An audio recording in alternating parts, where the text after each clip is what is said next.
कमलनाथ जी, NDTV के इस मंच पर आपका स्वागत है।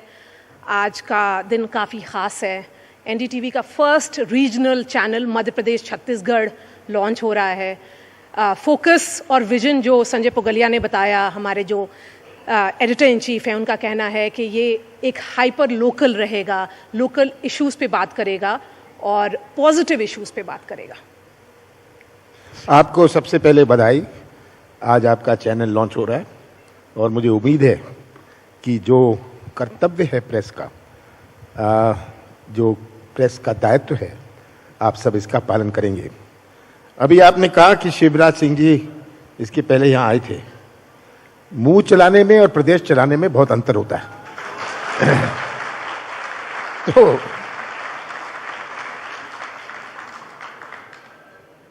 ये बात तो स्पष्ट है। आज बहुत सारी चुनौतियां हमारे सामने हैं, इस पर हम चर्चा करेंगे।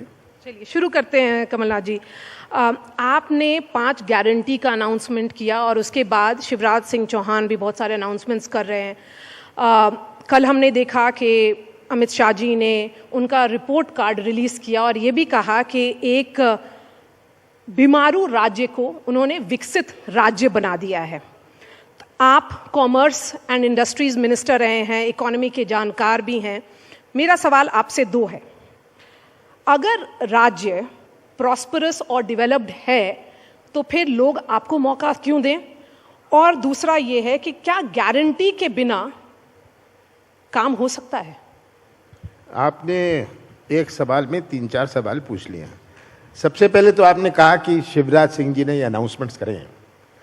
आखिरी 5 महीने चुनाव को देखते हुए अपना पाप धोने के लिए, 18 साल का जो पाप है, ये पाप धोने के लिए इन्होंने ये अनाउंसमेंट करे। बहनें उन्हें याद आई 18 साल बाद। किसान, हमारे संविदा, हमारे आउटसोर्स, ये सब अनाउंसमेंट्स आपको आखिरी 5 महीने में क्यों करने? क्या आवश्यकता है? अगर आपका कार्यकाल सफल रहा है, इसकी कोई आवश्यकता नहीं है। हमने एक दृष्टि से करा कि एक होता है जीडीपी, एक होता है आर्थिक गतिविधि, इकोनॉमिक एक्टिविटी। किस चीज से प्रदेश में इकोनॉमिक एक्टिविटी बढ़ेगी, आर्थिक गतिविधि बढ़ेगी? तो हमने जब कहा कि लोगों को राहत मिले, हमारी सोच में चुनाव नहीं था, पर यह एक प्रदेश का नक्शा था। अगर हम कहते हैं हम 500 रुपए सिलेंडर देंगे, मुझे तो खुशी होगी अगर शिवराज सिंह जी हमारे कहने पर इसकी घोषणा कर दें। मुझे ये भी खबर है कि शायद वो करने वाले हैं। मुझे खुशी होगी कि ये जब हमने ये घोषणा करी, अब उनको सिलेंडर याद आ गया, उनको माताएं और बहनें याद आ गई। अगर सिलेंडर 500 रुपए का होता है और 700 रुपए किसी के बचते हैं, उस 700 रुपए से क्या होता है, यह हमें बड़ी बारीकी से समझना है कि 700 रुपए जब बढ़ते हैं, उनसे आर्थिक गतिविधि बनती है। जिस गांव में किराने की दुकान है, वो किराने की दुकान चलती है ऑन इकोनॉमिक एक्टिविटी, वो जीडीपी का हिस्सा नहीं है।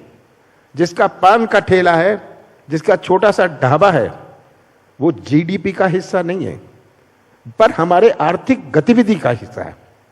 तो ये हमारा दृष्टिकोण था कि हम आर्थिक गतिविधि, how do we increase economic activity, इस दृष्टि से हमने ये घोषणा करी। 1500 रुपए देंगे। जब हमने 1500 कहा, शिवराज सिंह जी कहते मैं 2000 दूंगा, 3000 दूंगा, बड़ी खुशी है। हमारे नजंग पर, हमारे झटके से अगर वो 500 का सिलेंडर दें, मध्य प्रदेश के लिए अच्छा है, हमारे लिए अच्छा है कि हमने इसका इशारा किया, हमने ये मांग रखी। हमने कहा हम 1500 देंगे, आप कहें मैं 2000 दूंगा, आप 5000 दीजिए, अच्छा है कि हमारा लक्ष्य तो पूरा होता है। हमारा लक्ष्य वोट का नहीं है। ये कॉम्पिटिटिव फ्रीबी से कि इम्प्लीमेंटेशन के लिए फंड्स कहां से आएंगे, यही बार बार सवाल उठता रहा है। ये मेरे से सवाल पूछा जाता था जब मैंने कहा था कि मैं किसानों का कर्जा माफ करूंगा। पूरी जो ब्यूरोक्रेसी थी, यहाँ ब्यूरोक्रेसी बैठी होगी, मेरे से कहते थे कैसी? FRBM है, FRBM का कानून किसने बनाया? मैंने कहा मैंने बनाया था। मुझे मत समझाइए। और हमने 27 लाख किसानों का कर्जा माफ किया, जो सब कहते थे इसकी कहां राशि आएगी। तो इसकी गवाह मध्य प्रदेश की जनता है। अगर हमने कहा हम 100 रुपए 100 यूनिट देंगे, ये कागज की कार्रवाई मैं नहीं चाहता था, ये सर्टिफिकेट लाओ, फलाना सर्टिफिकेट लाओ, ये सर्टिफिकेट लाओ। मैंने कहा जिसका 100 यूनिट आए, जितना बड़ा होए जितना छोटा होए, हम उसके 100 रुपए देंगे। हमने दिया, पर बिल पर नो। ये सिस्टम जो बना हुआ है, ये शासकीय सिस्टम कि ये पेपर लाओ, ये स्वीकृति कराओ, फलाने को ये दो, इससे हमारी जनता परेशान होती है और जो लाभ होना होता है वो लाभ नहीं हो पाता। लेकिन जब आप कॉमर्स एंड इंडस्ट्रीज मिनिस्टर थे तो आपने सिस्को, टोयोटा जैसी काफ़ी बड़ी बड़ी कंपनीज को हिंदुस्तान में लाया, तो उस तरह का कोई फॉर्मूला की बात क्यों नहीं कर रही है कांग्रेस? देखिए, जब मैं मुख्यमंत्री था मैंने एक बात कही थी, और उस समय मैं ये बात कहता था जब मैं कॉमर्स मिनिस्टर था। जब टोयोटा सोच रही थी हम क्या करें, वो चाइना से शिफ्ट करना चाहते थे, मैंने टोयोटा को कहा भारत में आने का क्या लाभ है। Investment cannot be demanded, investment has to be attracted, ये हमें याद रखना है। और सिस्को आए, जॉन चेंबर्स उसके चेयरमैन, मैंने कहा मैं आपका रिप्रेजेंटेटिव हूं, आप यहां एक्सपेंशन करिए। उन्होंने करी, उन्होंने इतना बड़ा प्रोजेक्ट लगाया, इतने सारे प्रोजेक्ट्स, मैं कितनों का नाम लूं, पर वो विश्वास से आए, भारत के विश्वास पर आए। पर अगर मध्य प्रदेश में विश्वास नहीं है, मध्य प्रदेश की पहचान भ्रष्टाचार से होए, माफिया से होए, कोई लगाएगा? आज जिसको सामान बेचना है तमिलनाडु और केरल में, वो अपना उद्योग लगाता है पंजाब और हरियाणा में। क्यों? मैंने कोई इन्वेस्टमेंट समिट नहीं किया, ये इन्वेस्टमेंट समिट नहीं किया शिवराज सिंह जी जो करते थे, 6 दफे कर लिए घोषणा समिट, इतना इन्वेस्टमेंट आ रहा है, फलाना आ रहा है, ये आ रहा है। मैंने केवल एक सम्मेलन किया इंदौर में, जो इंदौर में थे और जिन्होंने देखा उसके गवाह है। सबसे बड़े से बड़े उद्योगपतियों ने उस पर भाग लिया कि एक विश्वास पैदा करें, मध्य प्रदेश में लोगों को विश्वास होए, और इसी विश्वास से हमारा इन्वेस्टमेंट आएगा। इन्वेस्टमेंट आएगा, उद्योग लगेंगे, सर्विसेज सेक्टर में या हमारे इंडस्ट्रियल सेक्टर में। एक कारखाना लगता है, लोगों को रोजगार मिलता है, ठीक है, वो अपनी जगह है, पर कोई गाड़ी चला लेता है, कोई ढाबा खोल लेता है, इकोनॉमिक एक्टिविटी उससे बनती है।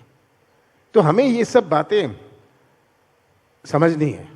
तो आपने क्या कांग्रेस पार्टी को भी ये बातें समझाई है? क्योंकि मेरा सवाल ये है कि हिमाचल प्रदेश में जब आपने ओल्ड पेंशन स्कीम के ग्राउंड पर चुनाव जीता, आपकी पार्टी ने जीता, उसके बाद क्या हुआ? 15,000 गवर्नमेंट एम्प्लॉयज़ को सैलरी नहीं मिली, वो रुक गई क्योंकि पैसे नहीं थे।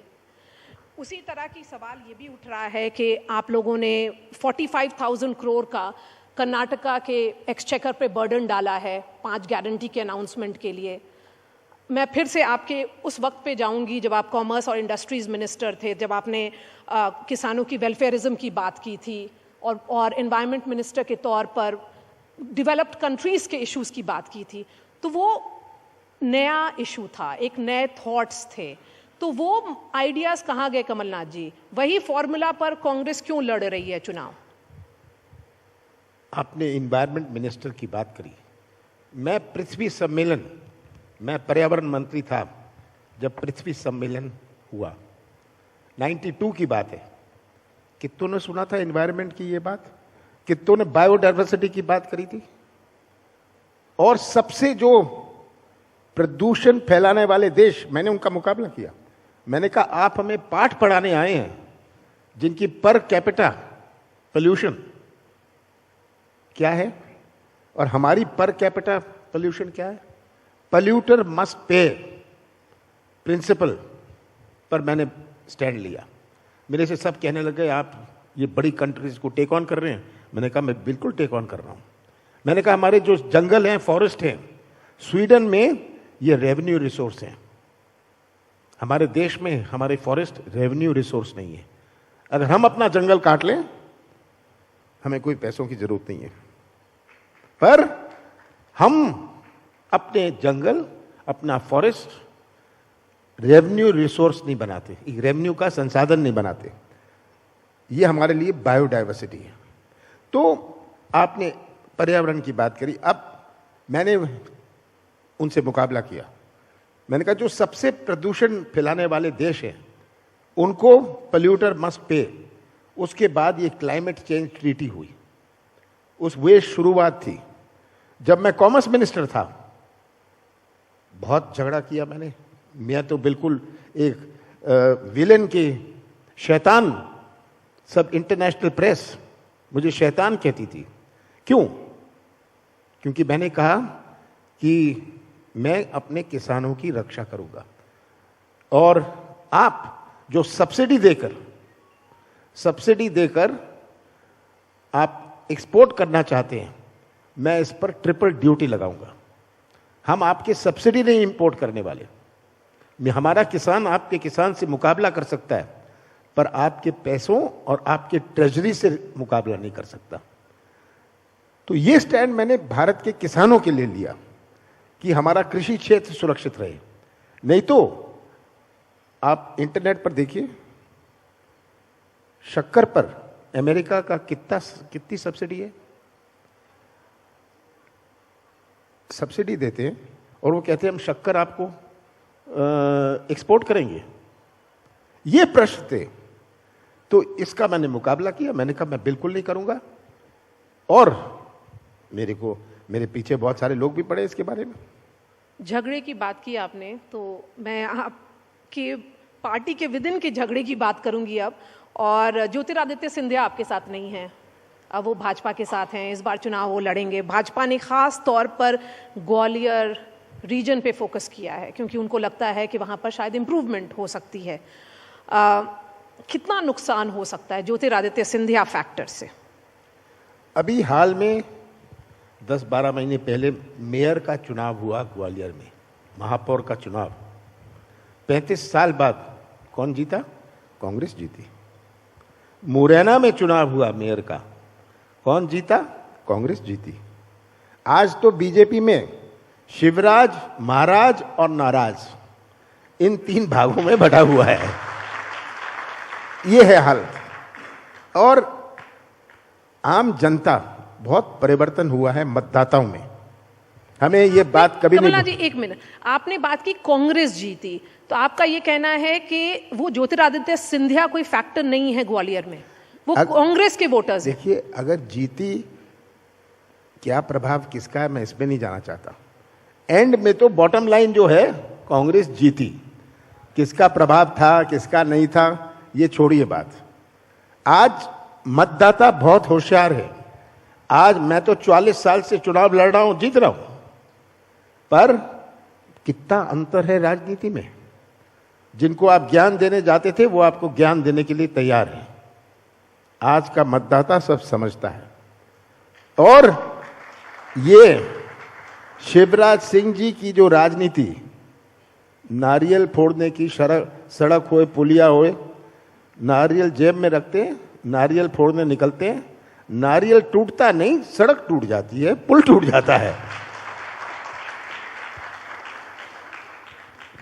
शिवराज जी की राजनीति की आपने चर्चा की, आप अपनी राजनीति के बारे में ये बताएं। आप क्यों परेशान हो रही हैं कि जब मैं शिवराज की राजनीति की बात करता हूं? नहीं, क्योंकि वो तो आपके पॉलिटिकल अपोनेंट हैं। आपने यहाँ पर, मैं तो सच्चाई बता रहा हूं, कई सालों से कांग्रेस के संगठन को मजबूत किया है, लेकिन कांग्रेस पार्टी ने वही सेम फॉर्मूला जो कर्नाटका में उनके लिए सक्सेसफुल रहा था, वही सेम टीम यहाँ भी भेजा है आपकी मदद के लिए।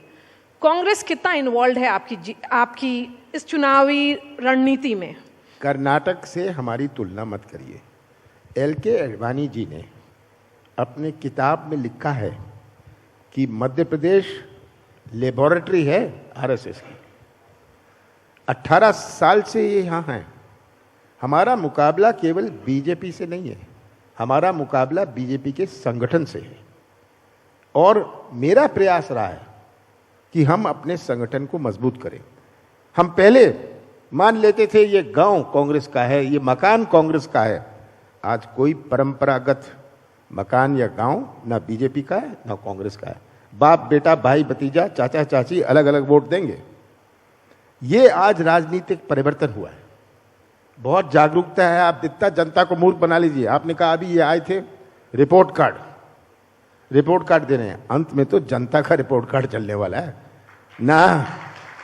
अमित शाह का रिपोर्ट कार्ड, ना शिवराज का रिपोर्ट कार्ड, मैं तो कहता हूं कमलनाथ का रिपोर्ट कार्ड भी नहीं चलने वाला। हमारी जो सरकार रही, मुझे रिपोर्ट कार्ड देने की जरूरत नहीं है, जनता गवाह है। आप इतने साल से चुनाव लड़ते और लड़ाते रहे हैं, 9 बार आप लोकसभा के सांसद भी रहे, तो फिर इतना कांग्रेस की पुश की क्या जरूरत पड़ रही है? आप अपने से चुनाव लड़े, यहाँ पर कमलनाथ के नाम पर चुनाव लड़ा जा रहा है। अब किसके नाम पर? अंत में सच्चाई के नाम पर यह चुनाव होगा। ये कमलनाथ का साथ या कांग्रेस के साथ की बात मत करिए। जनता इस दफे सच्चाई का साथ देगी। मध्य प्रदेश की तस्वीर अपने सामने रखकर सच्चाई का साथ देगी कि हर वर्ग परेशान है। हमारा बेरोजगार नौजवान, हमारा भटकता किसान, हमारा छोटा व्यापारी, नंबर 1 है हम महिलाओं के अत्याचार पर। ये मेरे आंकड़े नहीं है, ये तो केंद्र सरकार के आंकड़े हैं। आदिवासियों पर अत्याचार, प्रचार, भ्रष्टाचार और अत्याचार, ये गवर्नमेंट का स्लोगन है। एंटी इनकम्बेंसी वोट आप चाहेंगे कि एकजुट होकर के कांग्रेस की तरफ रहे, उसमें कोई डिवीजन नहीं हो, लेकिन क्या दिल्ली से कोई आया है डिवीजन के लिए? आम आदमी पार्टी, जनता समझती है कि आम आदमी पार्टी किस लिए आया। बहुत सारी छोटी छोटी पार्टियां लड़ती हैं। आप क्या समझते हैं, जनता मूर्ख है? वो सोचती है कि हम आम आदमी पार्टी को वोट दे देंगे, आम आदमी पार्टी का अगर कोई जीता भी उसका उनको लाभ होने वाला है। आज जनता देखती है कि हमें लाभ कैसा है। ये चुनाव किसी उम्मीदवार का नहीं है, केवल उम्मीदवार का नहीं है। 4 महीने 3 महीने बाद जो चुनाव है, केवल किसी उम्मीदवार का नहीं है, केवल किसी पार्टी का नहीं है। ये मध्य प्रदेश के भविष्य का चुनाव है और आम जनता ये समझ रही है। तो इस भविष्य के चुनाव में छोटी पार्टी इसका कोई रोल नहीं होगा? ये जिनको टिकट नहीं बीजेपी से मिलेगी उनको जोड़ेंगे, जिनको टिकट कांग्रेस से नहीं मिलेगी जोड़ेंगे। किस तरह वो डिस्टर्ब करें, वो अपना प्रेजेंस दिखाना चाहते हैं कि हम भी हैं। पर जनता में मुझे पूरा विश्वास मध्य प्रदेश के मतदाताओं पर है कि ये अपने भविष्य को सुरक्षित रखेगी। कमलनाथ जी, आप एक वेटरन पॉलिटिशियन हैं and I am sure you will be open to the idea of a rapid fire. Yes and no है, आपका जवाब बस हाँ और ना में होना चाहिए। आप उसमें एडिशन, आपका प्रश्न भी ऐसा हो ना जो जी, हाँ और ना के लायक रहे। वो कुछ वहां पर यस और नो है तो कुछ ट्रिकी क्वेश्चंस होंगे, हम चाहेंगे जवाब बस हाँ और ना में दें। मेरा पहला सवाल रैपिड फायर राउंड में ये है, प्रियंका गांधी वाड्रा का मध्य प्रदेश में काफ़ी दौरे चल रहे हैं, तो क्या ये माना जाए कि आप प्रियंका गांधी के साथ काम करने में ज़्यादा कंफर्टेबल हैं? हाँ, बिल्कुल कंफर्टेबल हूँ। यस और नो? यस, मैंने कहा यस। अब वो दिखा दीजिए। हाँ, कार्ड्स है 2। कार्ड क्या है? अच्छा, यस। ये यस है और एक नो है और ये नो। तो एक बोगस का भी लिख लेते ना, जितने आप क्वेश्चन ही बोगस रहे। So you are saying that you're more comfortable working with Priyanka Gandhi Vadra? Yes. So that's a clear yes.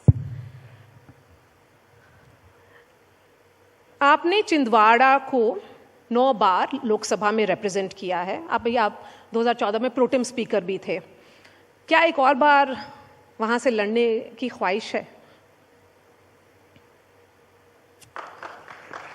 देखिए, ख्वाहिश की बात नहीं है, ये रैपिड फायर क्वेश्चन नहीं है। प्रश्न है छिंदवाड़ा की जनता क्या चाहती है। और मुझे 40 साल उन्होंने विश्वास दिया है, पीढ़ियों ने विश्वास किया। और एक बात याद रखिएगा, एक आंकड़ा बता दूं, मध्य प्रदेश और पूरे देश में एक जिला और एक लोकसभा जिला है, लोकसभा क्षेत्र है, जहां सब विधायक कांग्रेस के, महापौर कांग्रेस का है। इंडिया अलायंस की बात हो रही है, I.N.A.A, इंडिया डिवीजन वाला है, तो उस अलायंस क्या वो अपने डिफरेंसेस सॉर्ट आउट कर पाएंगे चुनाव से पहले, 2024 चुनाव से पहले? देखिए, आज सबके मन मंशा है एनीबडी बट मोदी। डिफरेंसेस तो सॉर्ट आउट हो गए। जब ये स्लोगन उनका हो गया, एनीबडी बट मोदी, ये एक अलायंस है, सब अपने रीजनल पार्टीज हैं, सबकी अपनी ख्वाहिश है, और मैं मानता हूं कि अगले कुछ महीनों में सब बैठ के इसका फैसला कर लेंगे। 2014 से आपने बहुत अहम रोल प्ले किया था अलायंस को वर्क करने में, यूपीए 1 और यूपीए 2 में, लेकिन डिफरेंसेस टीएमसी के साथ बंगाल में, उसी तरह से लेफ्ट के साथ केरला में कैसे सॉर्ट आउट होगा? ये होंगे, चर्चा के साथ होंगे, क्योंकि सब चाहते हैं कि बीजेपी को और मोदी जी को रवाना करें। आज की डेट में आप ये मानते हैं कि भाजपा 2024 के चुनाव के लिए पोल पोजीशन पर है? कौन position? Poll position, yes no? बिल्कुल नहीं। आज की जनता, हम सोचें कि उन्होंने तय कर लिया किसको वोट देंगे, बहुत गलत होगा। ये आज की जनता 2019 की जनता नहीं है, और 2019 की जनता 2014 की जनता नहीं है। तो 2024 की जनता क्या है? ज्यादा समझदार है। कांग्रेस के राष्ट्रीय अध्यक्ष का चुनाव हुआ, ये बात चर्चा में थी, लेकिन साफ तौर पर आप एक्सेप्ट करेंगे ये या नहीं, ये हम जानना चाहते हैं। क्या गांधी परिवार ने आपको कहा था कि आप चुनाव लड़िए फॉर कांग्रेस प्रेसिडेंट, यस और नो सर? ये कांग्रेस की अंदरूनी बातों पर ना यस ना no. All right, mister Kamalnath, thank you so much for your time. आने के लिए बहुत बहुत शुक्रिया।